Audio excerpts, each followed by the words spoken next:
In the heavy silence of the Fairfax County courtroom, Harlan Prescott's voice sliced through the air with brutal force. "You're worthless trash, Lena.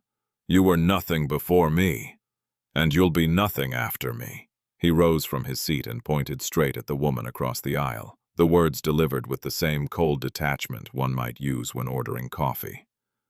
His attorney lunged forward to restrain him, but Harlan shook the man off with a sharp, dismissive snort. The room froze. Lena Brooks sat perfectly still, hands folded in her lap. She did not flinch. She did not speak. The judge's gaze sharpened. The court reporter's fingers hovered motionless above the keys. Every person in the gallery held their breath, unaware that Lena's mother was already walking through the parking lot outside. Her mother, a federal judge. Have you ever watched a man destroy his entire life, with nothing but his own mouth? He had said it all out loud, for the record, for everyone to hear. Now, the consequences would unfold. The morning had begun quietly in Arlington, Virginia, in a modest one-bedroom apartment on the third floor of a red-brick building. The rich scent of dark roast drifted from the kitchen.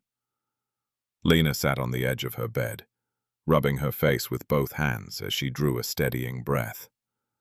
This was her life now. In the months since she had moved out of the house she paid for, she had grown used to the quiet of this small space. She preferred the quiet. She rose, walked to the bathroom, brushed her teeth, and pulled her hair into a low bun. For a long moment she studied her reflection, not out of vanity but as though gathering some wordless resolve from the woman looking back at her. Today was the day. On the kitchen counter lay a stack of medical files. Lena was a pediatric cardiac surgeon at Georgetown University Hospital, one of the youngest department leads in its history. She had attended Howard University as an undergraduate and Johns Hopkins Medical School.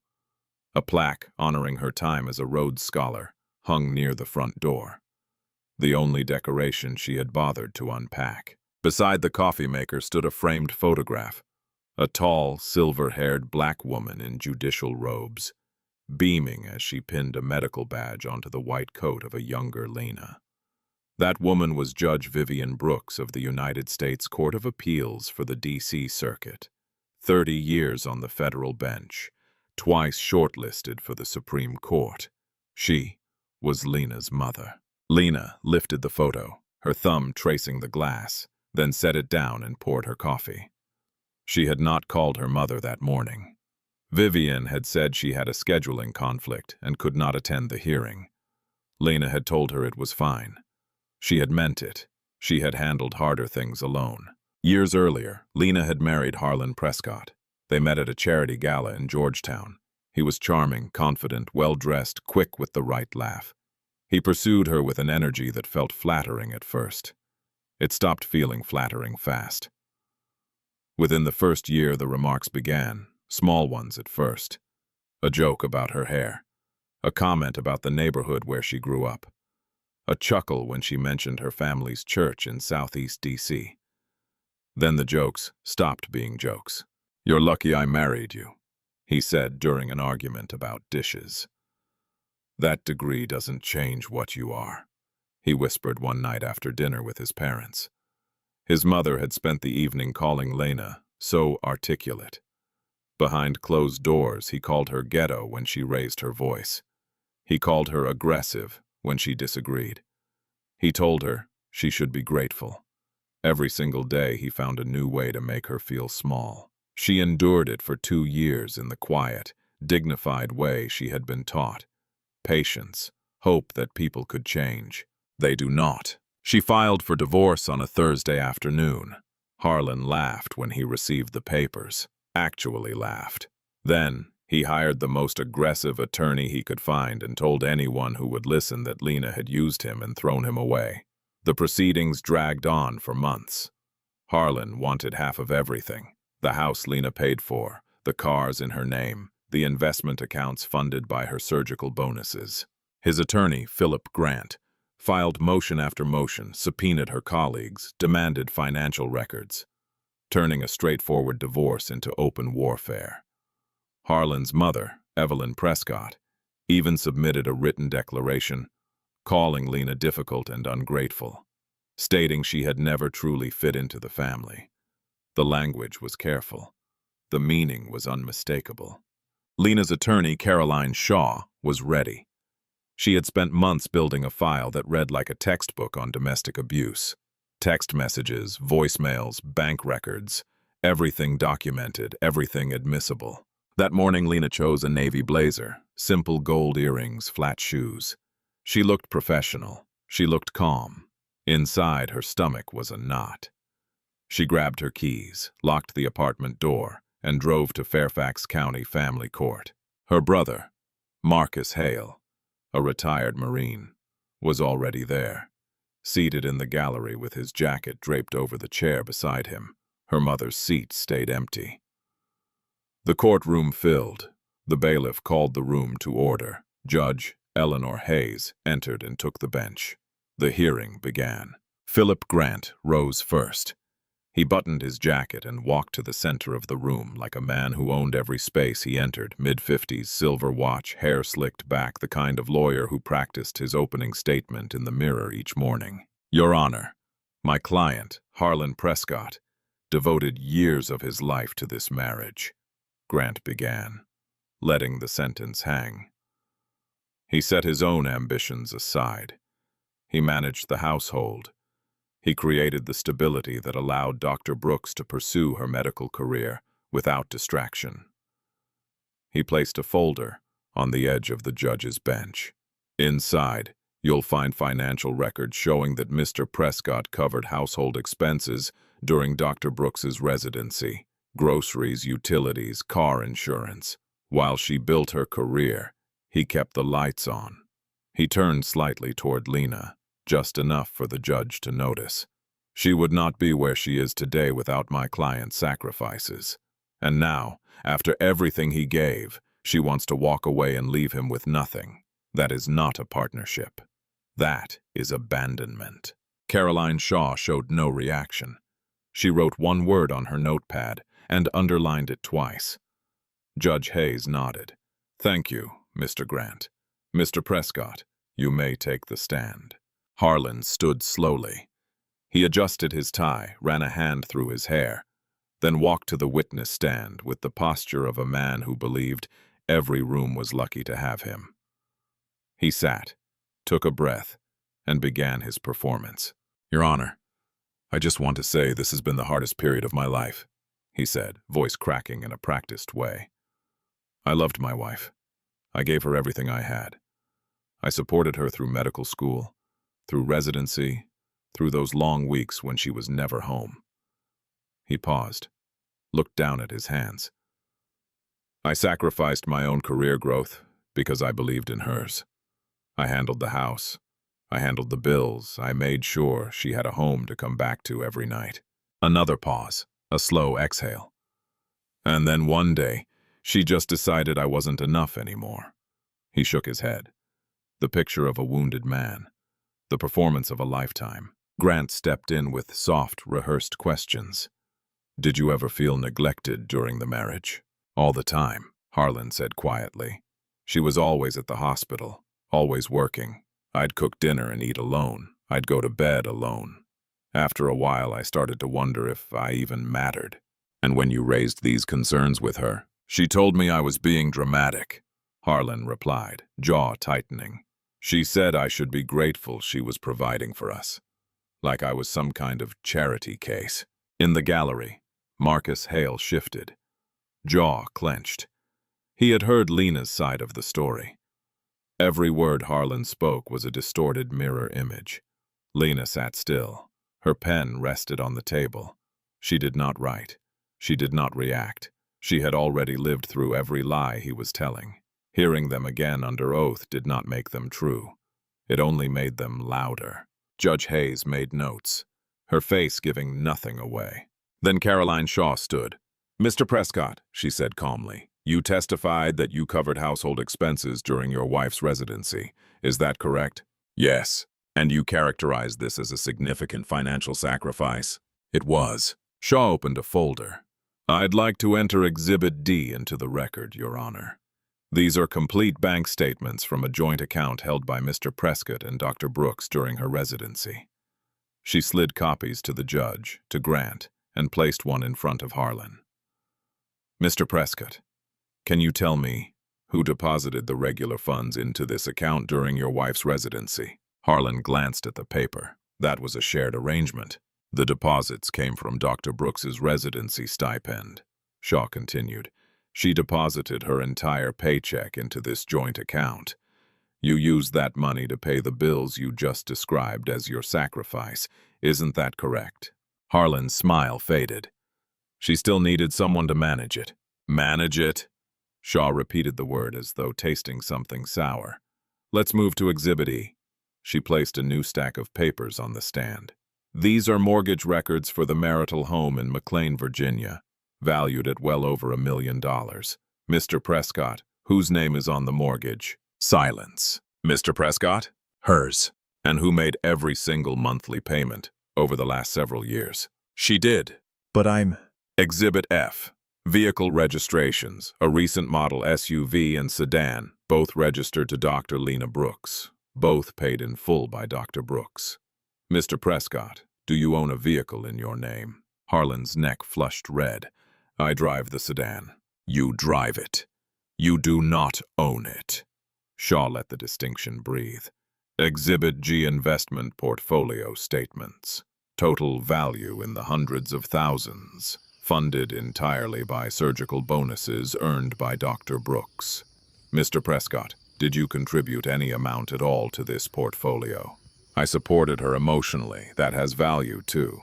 I'm asking about financial contributions, Mr. Prescott. No. Shaw closed her folder and opened another. Now, I'd like to discuss the nature of that emotional support. She pulled out a printed sheet. I'm entering Exhibit H, a series of text messages sent from your phone to Dr. Brooks over the past couple of years. Harlan sat up straighter, fingers gripping the armrest. Shaw read the first message aloud. One message reads, "You think that degree makes you better than me? You're still just a girl from Southeast." The courtroom was silent. Another, "Nobody respects you. They just feel sorry for you." Harlan's jaw tightened. He looked at Grant. Grant did not look back. Another, "Your mother is the only reason anyone takes you seriously. Without her, you're nothing." Shaw set the paper down and picked up a small USB drive. Your Honor, I'd also like to enter Exhibit 1, an audio recording of a voicemail left by Mr. Prescott one night. She pressed play. The courtroom speakers crackled. Harlan's slurred, unmistakable voice filled the room. You'd be nothing without my last name. Nothing. You hear me? You should be thanking me every day for making you somebody. The recording ended. The silence that followed felt heavier than anything he had said. Lena still had not moved. Her pen sat untouched. Her eyes stayed forward. But Marcus was gripping his knees so hard his knuckles had turned pale. Shaw stepped closer to the stand. Mr. Prescott, you testified that you supported your wife emotionally. Do these messages represent the kind of emotional support you were referring to? Harlan's face flushed crimson. His composure cracked. She's twisting everything. She always does this. His voice rose sharply. He leaned forward. She plays the victim. That's what they do, they. The word dropped like a stone into still water. Every person in the courtroom heard it. The judge, the attorneys, the bailiff, the gallery. Judge Hayes's pen stopped. She looked up slowly. Mr. Prescott. Her voice was ice. You will address this court with respect. Do I make myself clear, Elf? Grant was already leaning over, whispering urgently in Harlan's ear. Harlan exhaled, smoothed his tie, forced a smile that looked painful. My apologies, Your Honor. I'm just emotional. This has been very difficult for me. Judge Hayes stared at him for a long moment before returning to her notes. In the gallery, the court sketch artist drew rapidly. The court reporter's fingers never stopped. Every word was on the record, and Lena Brooks still sat perfectly still, not because she was weak, but because she knew what was coming. Judge Hayes called Evelyn Prescott to the stand. Harlan's mother rose from the second row of the gallery. She smoothed her cream-colored blazer, touched the pearl necklace at her throat, and walked to the witness stand with her chin tilted slightly upward. The posture of a woman unaccustomed to being questioned about anything in her life. She sat, crossed her ankles, folded her hands in her lap, and smiled at the judge, the way one smiles at a neighbor across the fence. Grant approached her gently. "Mrs. Prescott, can you describe your son's character during his marriage?" "Harlan is a good man." Evelyn's voice was warm and rehearsed. "He was a devoted husband. He tried so hard to make that marriage work. I watched him bend over backwards for that woman." "That woman." Not Lena, not Dr. Brooks. "That woman." "And how would you describe your relationship with Dr. Brooks?" Evelyn tilted her head. "I tried. I really did. But she was not quite the right fit for our family. I always worried the cultural differences would be too much." Grant nodded as though this were perfectly reasonable. Caroline Shaw was already on her feet. "Mrs. Prescott, you mentioned cultural differences. Could you be more specific about what you mean?" Evelyn blinked.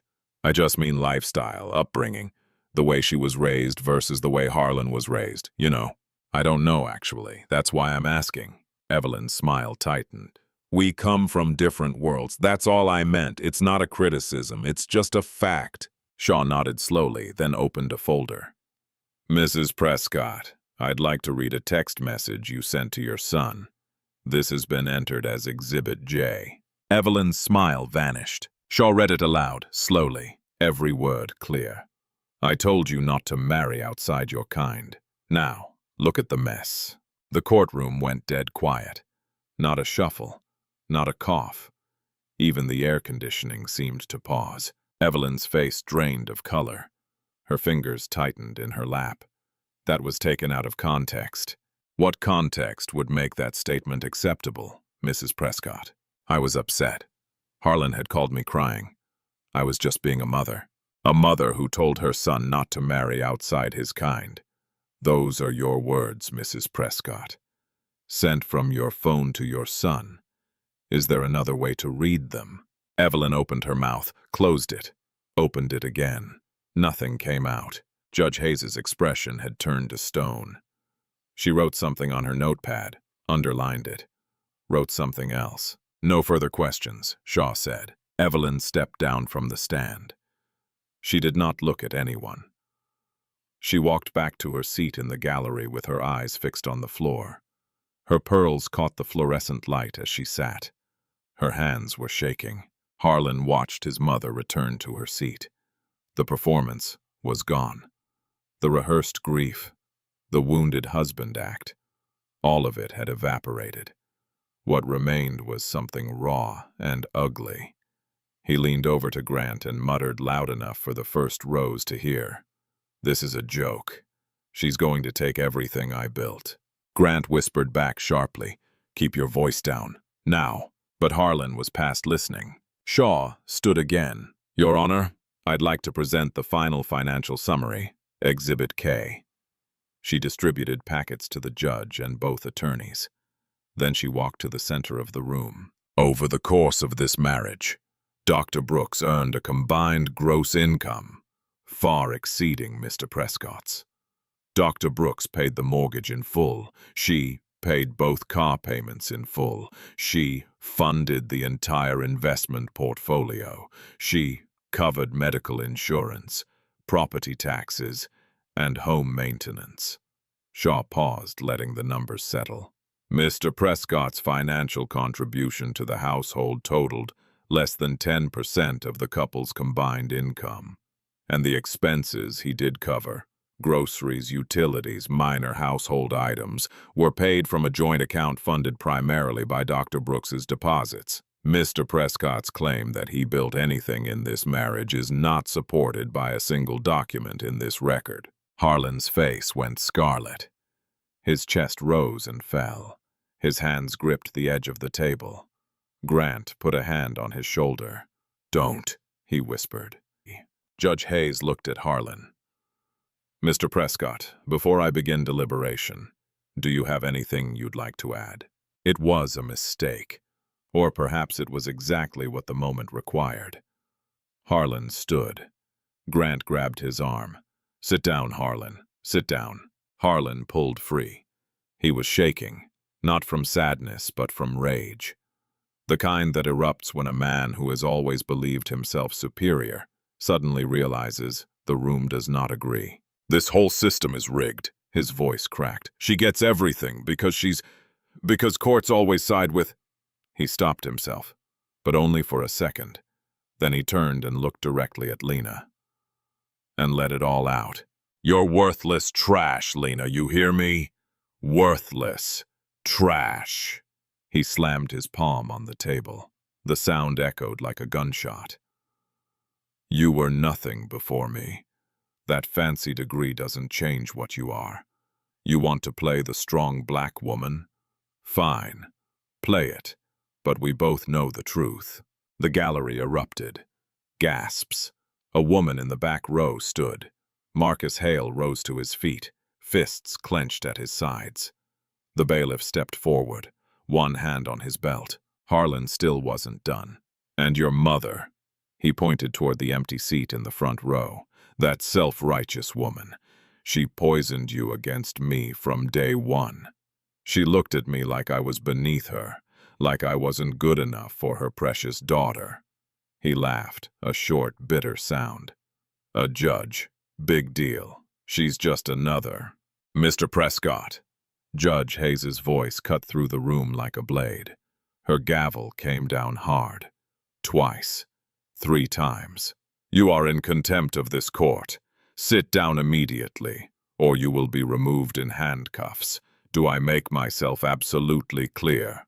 Grant physically pushed Harlan into his chair, both hands on his shoulders, pressing down, whispering something fast and furious into his ear. Harlan sat, but his chest was still heaving. His eyes were still locked on Lena, his lip curled. The courtroom was silent, the kind of silence that feels louder than any scream. The court reporter's hands trembled above the keys. The sketch artist's pencil had snapped. The bailiff stood 2 steps closer than before, and Lena Brooks had not moved. Not 1 inch. Her back was straight, her hands were folded. Her eyes were glassy, but steady. She exhaled slowly through her nose. One long, controlled breath. She had heard worse from him behind closed doors, in whispered insults over dinner, in voicemails at midnight. This was simply the first time he had said it where the world could hear. Judge Hayes called a short recess. Her voice was calm, but her jaw was tight. She stood and disappeared through the door, behind the bench without looking back. The room exhaled. People in the gallery whispered. Some shook their heads. One older man in a gray suit stood and walked out, muttering under his breath. A young woman in the back row had her hand over her heart. Lena rose slowly. She picked up her folder, tucked it under her arm, and walked out of the courtroom into the hallway without a word. Marcus followed. He did not speak at first. He simply walked beside her. Then he placed one steady hand on her shoulder, the hand of a man who had carried a rifle through deployments and still believed the hardest battles happened at home. Lena leaned against the wall, closed her eyes, and for the first time that morning let out one long, shaking breath. The kind of breath that carries everything you have been holding. Her phone buzzed. She pulled it out. One new message from Mom. "I'm on my way." Lena stared at the screen. Her thumb hovered. She typed slowly. "Mom, you don't have to—" 3 dots appeared. Then, "I'm already in the parking lot." Lena looked at Marcus. He looked at her phone, then back at her. Neither spoke. But something shifted in Lena's eyes. Something quiet. Something like the moment before a storm breaks. She put her phone away, straightened her blazer, and walked back toward the courtroom door. When court reconvened, the gallery filed back in. Chairs scraped, whispers faded.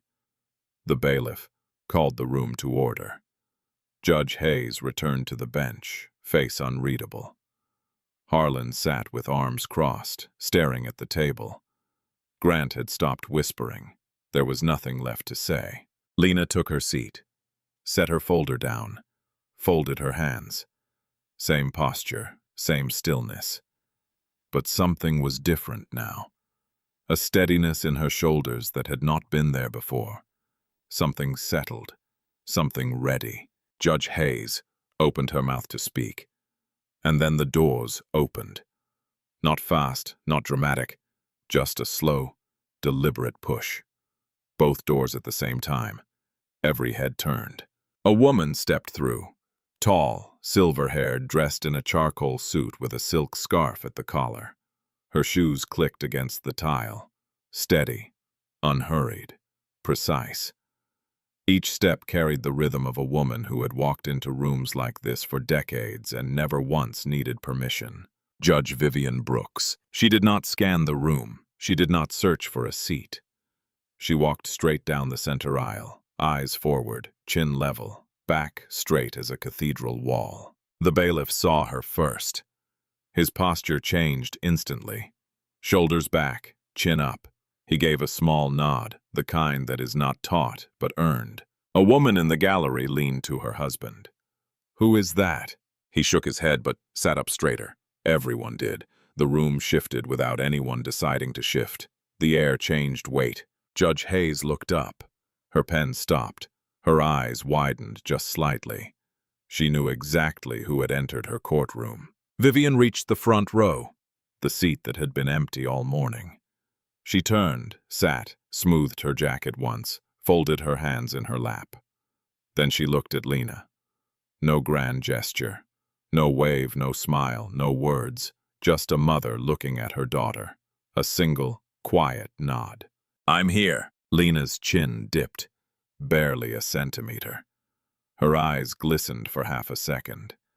Then she was still again. On the other side of the aisle, Grant leaned toward Harlan. "Who is that?" Harlan muttered, glancing over his shoulder. "That's her mother, the one I was just talking about." Grant's face went white. Not pale. White. He grabbed Harlan's arm hard. "That is Judge Vivian Brooks, D.C. Circuit Court of Appeals.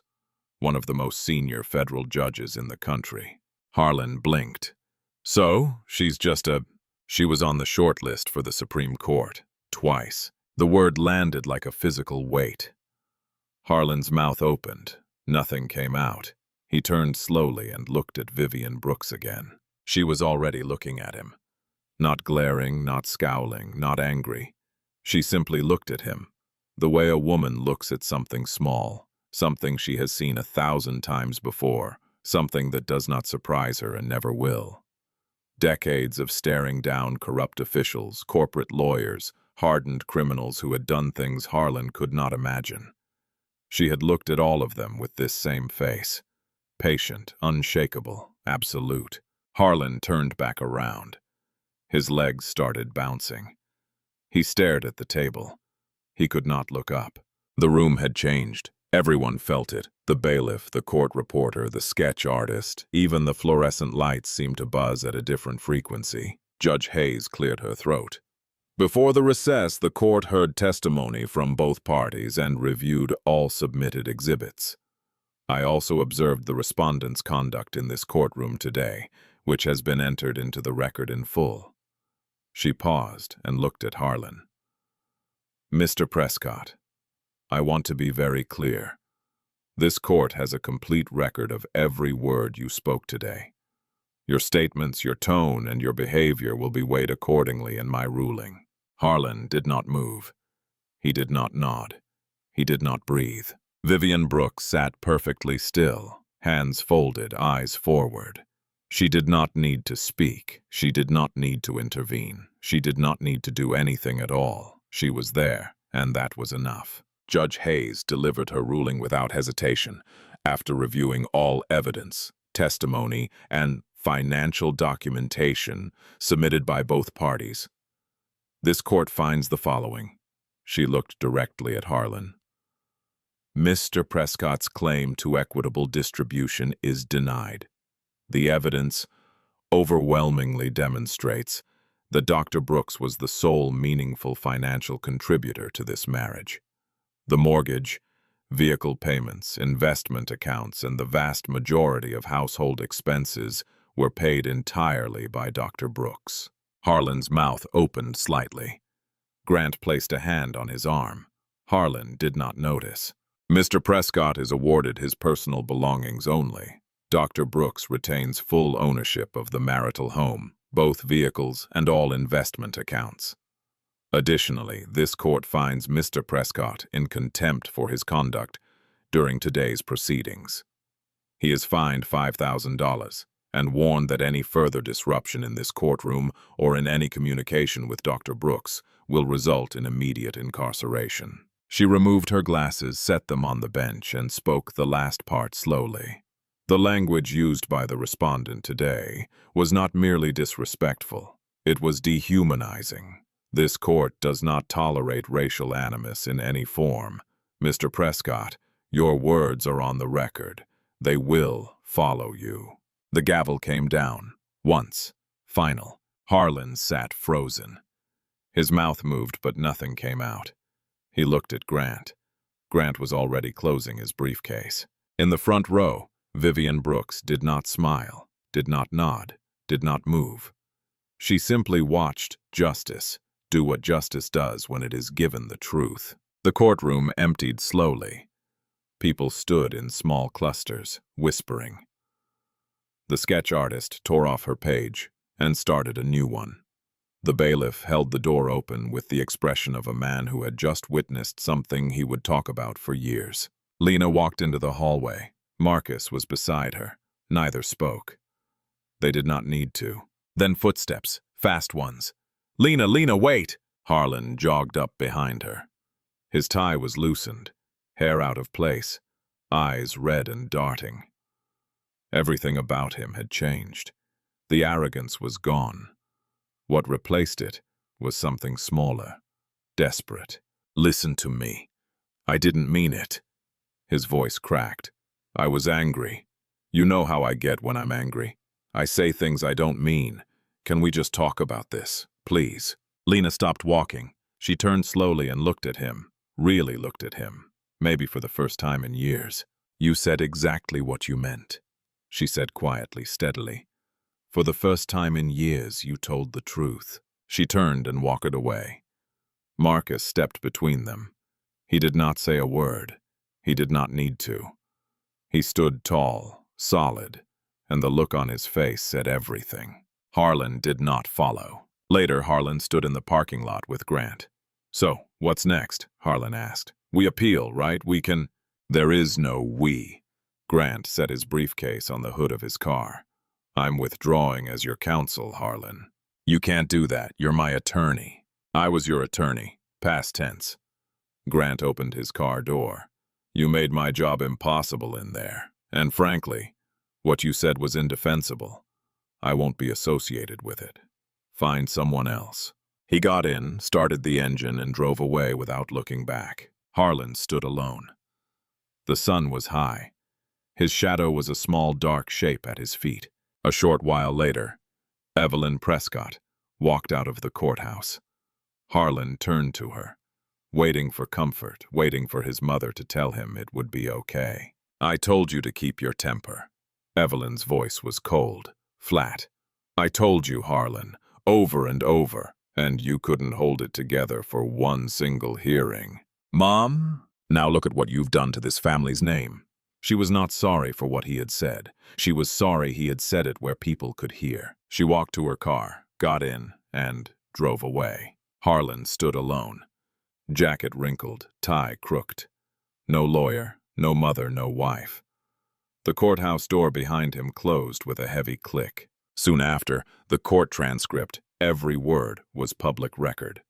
A clerk who had been in the courtroom mentioned it to a colleague. The colleague mentioned it to a friend. The friend was a journalist. A reporter from a Northern Virginia news outlet obtained the full transcript. By the next morning, Harlan's employer, a regional insurance firm where he worked as a mid-level claims adjuster, received phone calls asking if they were aware of what their employee had said in open court. He was placed on administrative leave. effective immediately. The dominoes had started falling, and not one was going to stop. The article appeared early the next morning. The headline read, "Husband's Racist Tirade. In Fairfax Court Goes Viral After Federal Judge Mother-in-Law Walks In." The piece was thorough. It included the full context of the divorce, Lena's career, the financial evidence, Harlan's outburst quoted directly from the transcript, and the moment Judge Vivian Brooks walked through those doors. By midday, the article had been shared widely. By evening, it was everywhere. Cable news picked it up, then national papers, then social media ran with it. Clips of the courthouse, reporters outside, people reacting circulated on every platform. Someone in the gallery had sketched Harlan mid-outburst, finger pointed, face twisted. That image spread. The hashtag started small. Then it caught fire. Hashtag Justice for Lena trended for several days. Legal commentators dissected Harlan's language on morning shows and evening panels. One former federal prosecutor said on camera, "What Mr. Prescott said wasn't just offensive. It was a textbook example of racial animus used to dehumanize a spouse during litigation. Any judge in the country would have held him in contempt." Another analyst pointed to the text messages. This wasn't a one-time outburst. This was a pattern. The courtroom was just the first time he couldn't hide it. Then, former colleagues came forward. One by one they spoke, first anonymously, then some by name. A former co-worker told the reporter that Harlan routinely made jokes about black clients, called their claims suspicious more often than identical claims from white clients. Once said in a meeting that certain neighborhoods weren't worth insuring. When a black supervisor was promoted above him a couple of years earlier, Harlan told a colleague, "This place is going downhill." The insurance company released a statement. 3 sentences on company letterhead. "We do not tolerate hate speech or discriminatory behavior of any kind. Following a thorough internal review, Mr. Harlan Prescott's employment has been terminated, effective immediately. We are committed to fostering an inclusive workplace for all employees and clients." Harlan read it on his phone while sitting in his mother's guest bedroom. He had moved back in a couple of days after the hearing. He had nowhere else to go. But losing his job was only the beginning. Caroline Shaw filed a civil suit soon after. Emotional distress, defamation, citing the courtroom outburst, the text messages, the voicemails, and the sustained pattern of racial abuse throughout the marriage. The text messages were already public. The voicemail, the one where Harlan slurred that Lena would be nothing without his last name, was played on national broadcasts. Legal experts called it devastating. Harlan needed a lawyer. He called several firms. The first cited a conflict. The second was not taking new clients. The third never called back. The fourth was honest. "Mr. Prescott, I read the transcript. I listened to the voicemail. There isn't a firm in Northern Virginia that wants to be the face of your defense right now." He eventually found a solo practitioner, Alan Burke, working out of a small office above a dry cleaner in a nearby town. Burke reviewed the case and had one piece of advice. "Settle, quickly, before this gets worse." Harlan resisted. "I'm not giving her another dime." Burke set the file down. "Harlan, you called your wife worthless trash in front of a judge. You referenced her race. It's on the record. It's on the news. It's on the internet forever. If this goes to trial, a jury will see every text, hear every voicemail, and watch you sit in that chair while your own words play. You will lose, and it will cost you everything you have left." Harlan settled. The terms were not gentle. A significant financial payment to Lena, returning any remaining shared assets plus damages for emotional distress, court-mandated anger management, a racial sensitivity program, and a restraining order. No contact with Lena. No contact with her family. No contact with her workplace. No approaching within 500 feet. Violation meant arrest. No warnings, no second chances. Harlan signed the papers one afternoon in Burke's office. He did not speak. He signed each page, stood, and walked out. Through all of this, Judge Vivian Brooks said nothing publicly. No interviews, no statements, no press conferences. Reporters called her office. Her clerk gave the same response every time. Judge Brooks does not comment on personal family matters.